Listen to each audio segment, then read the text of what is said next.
Hello guys, good evening. आज हम बात करने वाले एसबीआई क्लरिकल एग्जाम के लिए। अब हमारा जो सबसे इंपॉर्टेंट सब्जेक्ट होता है एसबीआई क्लरिकल के लिए इंग्लिश।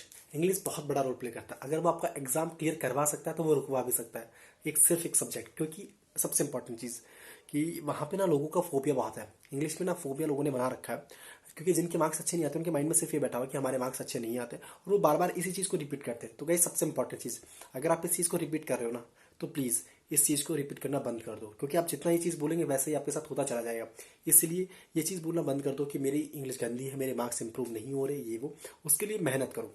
अब सेकंड चीज़, सबसे पहली चीज़, ये आपका फोबिया निकल गया। उसके बाद आप बैठो, एक दिन बैठो, 2 दिन बैठो, ठीक है, एक दिन बैठो, एनालिसिस करो कि आप कहाँ पे मिस्टेक कर रहे हैं इंग्लिश में, किस वजह से आपके मार्क्स कम आ रहे हैं। सबसे पहली चीज़ बता रहा हूँ मैं, ये बहुत ज़्यादा ज़रूरी है। सबसे बैठो, एनालिसिस करो कि कहाँ पे मिस्टेक कर रहे हो, क्या एक्यूरेसी प्रॉब्लम है, क्या मैं क्वेश्चंस ही नहीं कर पा रहा, क्या सारे क्वेश्चंस पढ़ ही नहीं पा रहा। ये बहुत बड़ी चीज़ है।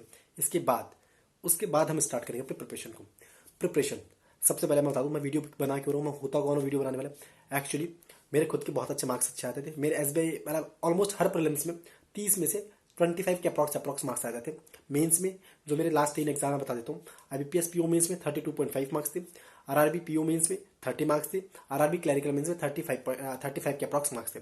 सेकंड थिंग, अब जो हमारा एसएससी और अदर एग्जाम्स होते हैं उनसे डिफरेंट कैसे हमारा एग्जाम, क्योंकि उनका जो एग्जाम होता है वो वॉकअप और ग्रामर पे बेस्ड होता है, जबकि हमारा जो पूरा एग्जाम बेस्ड होता है वो रीडिंग स्किल्स पे बेस्ड है। रीडिंग स्किल सिर्फ ये नहीं कि हम सिर्फ जो पढ़ा इंग्लिश में क्या कह रहा है उसको हिंदी में ट्रांसलेट किया और हमने बता दिया, दैट डजंट मैटर। उसका एग्जैक्ट आप मीनिंग क्या कहना चाह रहा है, क्या हिडन मीनिंग है, सब कुछ आपको समझना पड़ेगा।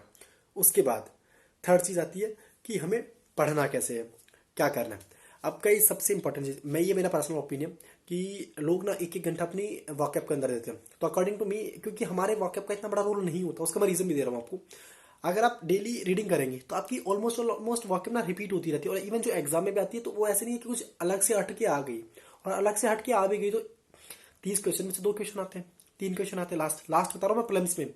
और मेंस में तो आपको मान लो 1-2 ही मिलेंगे, मतलब 40 नंबर में 1-2 नंबर छोड़ दोगे तो क्या चला जाएगा। उसके लिए आप डेली एक एक घंटा दे रहे हो, 6 महीने के लिए सोचो, आप एक एक घंटा पढ़ रहे हो, 180 घंटे आप सिर्फ वॉकअप के लिए दे रहे हो। और अगर आप 180 घंटे, मैं ये नहीं कह रहा कि आपको वॉकअप बिल्कुल नहीं पढ़नी, ऑब्वियसली आप रीडिंग कर रहे हो, तब आपका कुछ वर्ड आया तो उसको देख लो, माइंड में राइट डाउन कर लो, या फिर पेज में एक कॉपी लो, वहां पे राइट डाउन कर लो, कभी टाइम मिले उसको पढ़ लो।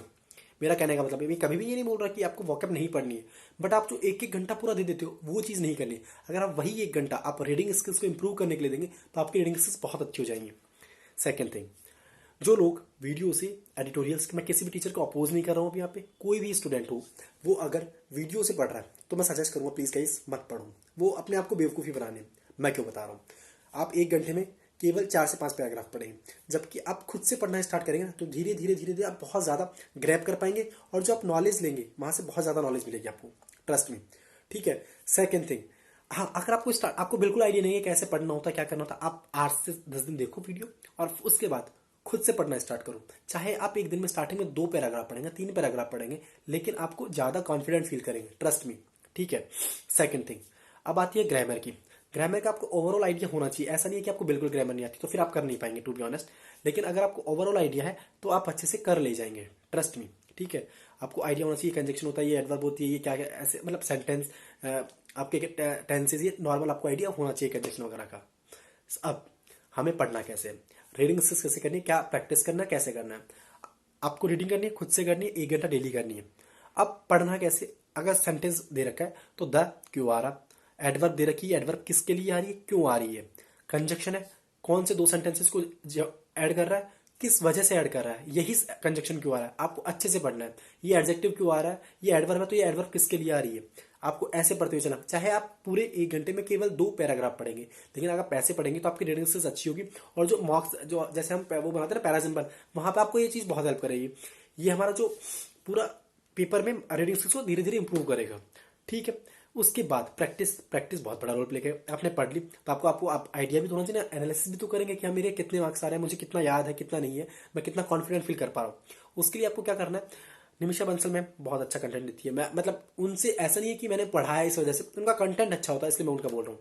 वो दे रही है तो वहां से कर लीजिए। अगर वो नहीं करवा रही तो जो भी मिनी मॉक्स होते हैं, जहां भी मिल रहा है आपको कंटेंट, वहां से कंटेंट, वीडियो मत देखो फिर से, वहां से कंटेंट उठाओ और वहां से सॉल्व करो। ठीक है। समझ में नहीं आ रहा तो जाके वीडियो देख लो, ये आपका कर सकते हो। मॉक्स लगाना स्टार्ट करोगे तो वहां से आपको क्वेश्चंस मिलते ही जाएंगे। सेकंड थिंग, आपको कभी भी ये ट्राई नहीं करना कि मुझे मैक्सिमम क्वेश्चन करना है। आपका एम ये होना चाहिए कि जितने मैं क्वेश्चन करूँ उतने सही करूँ। चाहे आप स्टार्टिंग में 10 क्वेश्चन कर रहे हो, लेकिन उसमें से ट्राई करो मैक्सिमम सारे क्वेश्चन सही हो।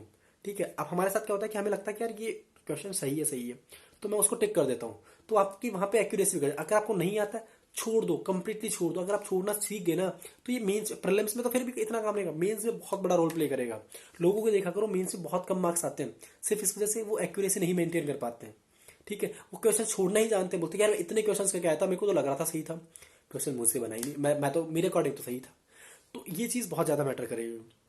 लेवल इतना ज़्यादा हार्ड नहीं आता इंग्लिश का, सही बता रहा हूँ। सिर्फ लोगों के अंदर फोबिया, इस वजह से लोगों को ये लग रहा है कि इंग्लिश बहुत टफ है।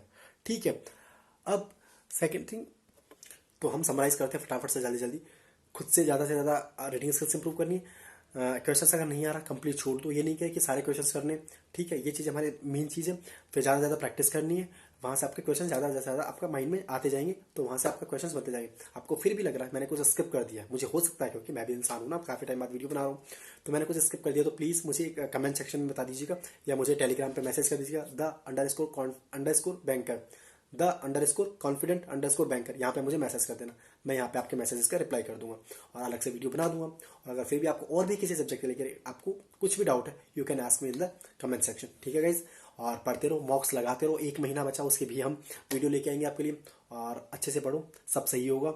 और जो आपका माइंड से ये है कि इंग्लिश में मार्क्स नहीं आते, उसको हटाओ और सही डायरेक्शन में लेके आओ और सही से मेहनत करो। ठीक है गाइज, मिलते हैं नेक्स्ट वीडियो में। जब तक पढ़ते रहो, bye bye, take care, enjoy.